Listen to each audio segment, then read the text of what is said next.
Welcome back to the Real Podcast. I'm Dan, I'm Drew.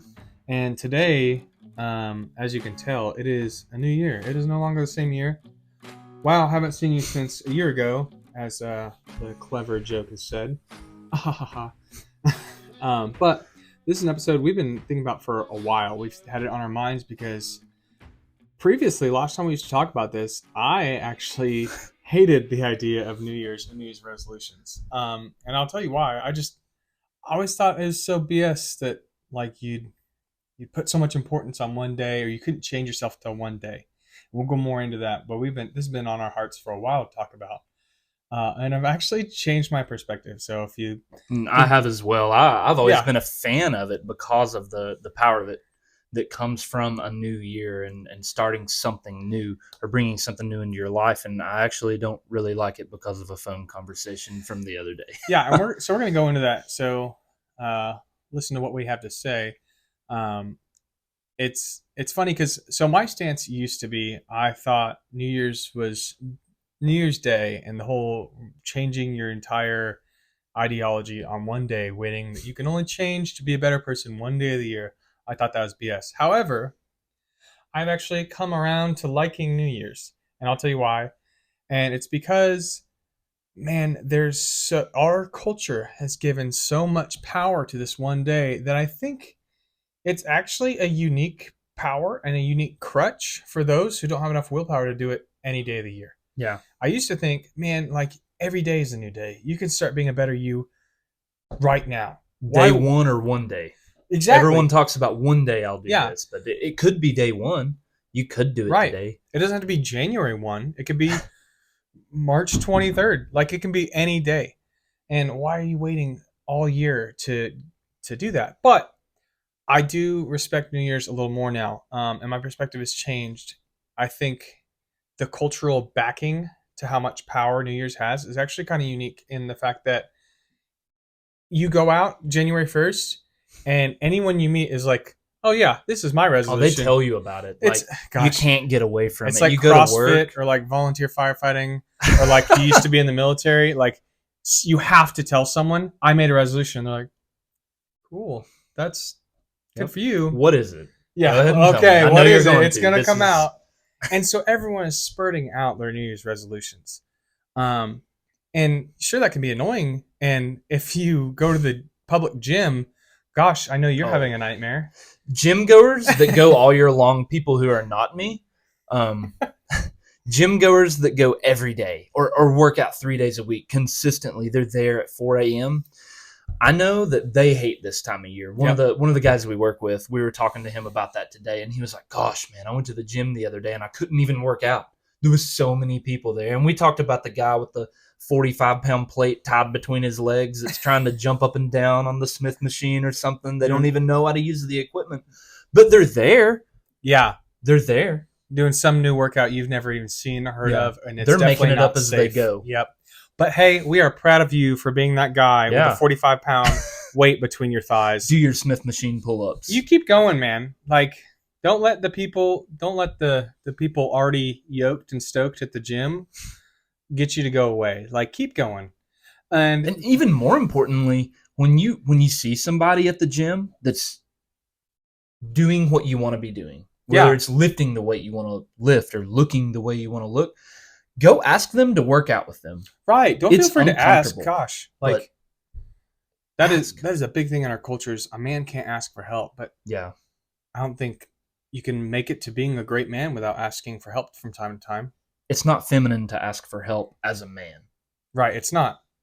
It's okay. Sometimes we need help. I need help, and I never ask for it, and that's why I stress myself out all the time. Right. You think you're magically going to come up with these workouts on your own? That, like, if no one's ever taught you, you can't know what you don't know. That guy that benches 355 didn't come up with that workout either. I guarantee you he didn't come up with it on his own. You know he was straddling it when he first got in the gym. He got to that point because he listened to someone that was smarter than him that knew what to do, and now he's the guy that knows what to do. You can do that as well every day. Yeah. So my stance on New Year's, back whenever we first discussed recording this episode, I was really excited about it because I was like, this is a time of year that everybody wants to do something. Yeah. Like this is our time to shine, man.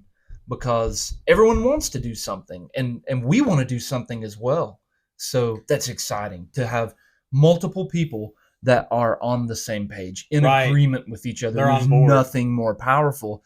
And then a phone conversation with a friend the other day about how they missed going to the gym on New Year's, and they were looking forward to January 1st, 2025, so that they could get started in a program like that. And I was just dumbfounded. Like, damn, I missed it by 2 days. Now I have to wait until next year. Yeah. Can't I get in have to shape. wait 363 days to get in shape because I missed it by 2 days. Missed my New Year's resolution. It's a new year and everyone is doing this, and that is awesome. Use your accountability partners where you can, but you can change on November 1st too. You can change Yeah. any day of the year. You can make a change in your life. And if you think about it, man, you'll never have as many accountability partners as you do on January 1st and 2nd. People who are not just your loved ones and close friends, but gosh, the whole world is able to hold you accountable if you keep preaching about your resolution. Everyone at your new gym is going to hopefully say Yeah. something nice to you and not just be dreading the fact that you're there trying to improve yourself too. How dare you? But I think I used to not like New Year's, but I think it's a useful boost for people who don't have the willpower to start a new day whenever they want.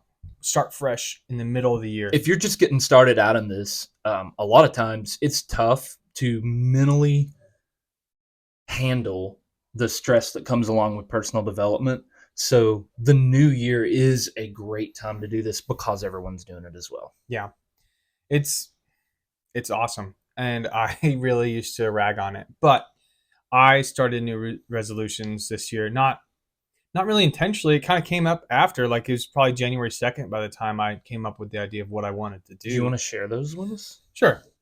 So my New Year's resolutions, or the things I'm putting to power in my own life, is I'm not going to complain anymore, and I'm just going to be tough. And I know those are very broad and very difficult to continue to apply, but they're things that I think we've preached about in the podcast before, and things I really, really need to stick to applying. Like, just not bitching, man. And I used to tell this to friends in the Navy, Me? and Drew. Just stop bitching. Like, that's the most weak thing you can do, is just to complain. No one wants to hear you whine about how much something sucks. And then I just go back to what I used to say all the time. It could be worse. Because it could. We'll never have it as bad as someone else has ever had it. You'll never be the bottom of that totem pole on the pissing contest, the misery piss contest. You can't be born in America and be at the bottom of the totem pole. I'm sorry, but no matter how oppressed you think you are not as oppressed as other nations in the world. You won the fucking lottery being born here. This is the land of opportunity, and it may suck today in 2024, and shit costs more than it ever has, and everyone's feeling the squeeze of that if you weren't wealthy ahead of time, but you won the fucking lottery, so you should stop bitching. Gosh, even if you aren't born in America or don't live in America, you still won the lottery. Do you know how many sperms you had to beat to be here? Holy shnikes, you man. were Michael Phelps at one point. You won the regional. You know? Just the chances that you are going to be born in the first place, the chances that your genetic makeup became you is you already beat so all odds. Drastic. You've beat all the odds. They can't even make up those numbers. They're so drastic. How can you complain when you've already won? No matter how bad life sucks. Life is pain, Highness. Anyone that tells you otherwise is selling something. Amen. And it could just always be worse. And that's what I say. When someone complains, I just say, it could be worse. How many times did I say that today? Oh, man. I was getting rained on by leaky gutters all day. And it was 20 degrees I did bitch today. All day long. All day. And I know I just kept saying, it could be worse, man. It could, but it's not. Yeah, it's not. It definitely could be worse. It could have been raining and not just leaky gutters. Yeah. And you got to be tough, man. It's a tough world. I know your papa used to say that to you, right? He did. He still says it to me about everything. Sometimes it's a joke and sometimes he's serious about it. You got to be tough. And I'm going to... He usually says it when I'm complaining. Yeah. What do we start saying ironically? I'm ironically going to start saying you got to be tough. which is the opposite of unironically, which is back to ironically. So that's where we're at. I'm going to start just saying you got to be tough, which is true. And I'm going to keep applying that because I want my children to grow up and never say, my dad never complained. Or my dad is the toughest person I know. He never complained about everything. That is the legacy I want to leave to my kids when they tell me to their kids, when they talk about me to their kids. I want my grandchildren to know who I was by the example and stories that I set for my own kids. So to leave without a doubt that I was the man I promised I was going to be. Yeah, so the masculine heart calls to all of us because we have one. Males is what I mean. We have a masculine heart, and it is different than a feminine heart. And I don't say that to say that the feminine heart is insignificant. Women can do everything that men can't do, and that is the point. I'm speaking just from my perspective as a man. That's a pretty good legacy to have. For your kids to say, my dad worked his ass off and made sure that we had everything that we ever wanted, not just needed, but what we wanted, but he never complained about it. And gosh, like that's love. There's no other. To just know you as, oh, my dad's the toughest person I know. Yeah. He never just to leave without a doubt. And it sets an example for them to look back on. When times are tough, they're like, well, I know my dad wouldn't have complained. And not that like I'm a strict asshole or anything, but I'm just going to be tough for my kids and for my family and for my friends too. Not just for my immediate family, but my extended family in the matter of friends. So those are resolutions I'm going to apply to my life. And I know they're very broad. They can be applied all over the place. And they are pretty strict. Like not complaining, that is a big jump for some people. I feel like I didn't complain much to begin with. Not that I noticed anyway. I'm not a complainer to begin with, but I do know I complain from time to time. But what a good thing to eliminate anyway. Yeah, if I'm so close to the ground anyway, why not sweep it off the floor altogether? So those are mine. We're very different, if you guys haven't noticed that yet. And that's why I appreciate my friendship with Dan so much, because he's not like me, so he can call me out on my bullshit. I appreciate that because I've got some bullshit. Sometimes. It's exciting to say I'm back on my bullshit because it means that you have bullshit to be on. Yeah.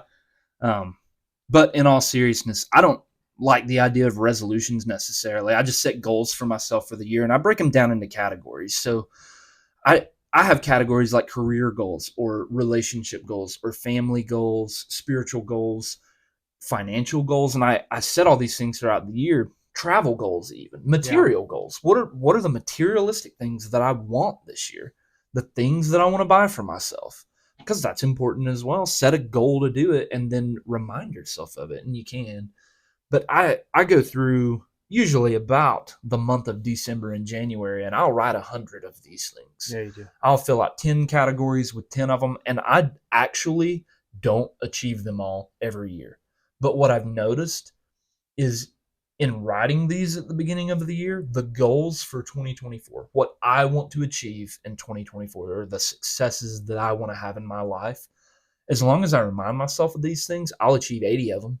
Oh, yeah. I'll achieve 90 of them. That's an 80% achievement rating. That's pretty freaking incredible, I think. I don't know the actual statistics. The fact that you even follow along with so many of your resolutions or your goals for the year, and the fact that you succeed in so many should be a testament to how powerful your methods are. Because what was yours last year? You wanted to double your income. I wanted to make $100,000. I'd never made $100,000 before. Last year I made $102,500. And I know so many people, including myself, are like, how can you just manifest that out of just drive alone? And you did. I didn't manifest anything. I set a goal to make $100,000 and I did not stop until I made $100,000. Yeah. I worked 16-hour days until I made $100,000 because I said I was going to do it. I had to prove to myself that I could do that. And then I did. And my life didn't change. And what I learned is I don't have to make $100,000 I don't have to make more money at all to be happy. That's not where my happiness is derived from because I don't put my joy in my finances. Stop putting your joy in things. If you set a resolution this year, for the love of God, stop putting your joy in things that's not good for you. If it's not helping you, then don't put your joy there, because you have to put it in something that's gonna make your life better, at least. I mean, take New Year's as a fresh slate. New Year's as a fresh slate to look back at 2023 or the past year, whatever year you're watching this. Look back and see, man, what did not work last year, or what was really dragging me behind last year, and what can I cut loose from that's causing all that drag, and really improve myself to accelerate into who I want to be this year. Because, like I said, no day of the year is more culturally charged and pushed than New Year's. It's not tied to religion, the government, anything. It's just a cultural phenomenon. It's a worldwide. It's a worldwide phenomenon that we all celebrate the excitement of new possibility, and I think that's so powerful. And you got to use that energy that everybody in the world is just so charged up with right now. Tap into it. Yeah, utilize it while you have all these accountability partners who are super psyched for themselves and hopefully super psyched for you, and push each other to become the best you ever this year. And most importantly, if you're somebody that's been doing it already, all last year, the year before, then it's up to you to hold these other people accountable. Yeah, keep kicking ass. Yeah, keep doing it, because you're killing it. Yeah. That is our New Year's episode. And thank you for tuning in. Yeah, thank you guys so much. For all of our new listeners, if you haven't yet, hit that like and subscribe button, and that helps us reach more people for our podcast, because we want to get the message out for what we have to say. We've got some important things to say, and I'm so glad that you guys are willing to even tune in and listen to what we have to say. We want more people to hate or love New Year's with us. Yes. So until next time, let's be a little bit better and a little more real. Thank you guys.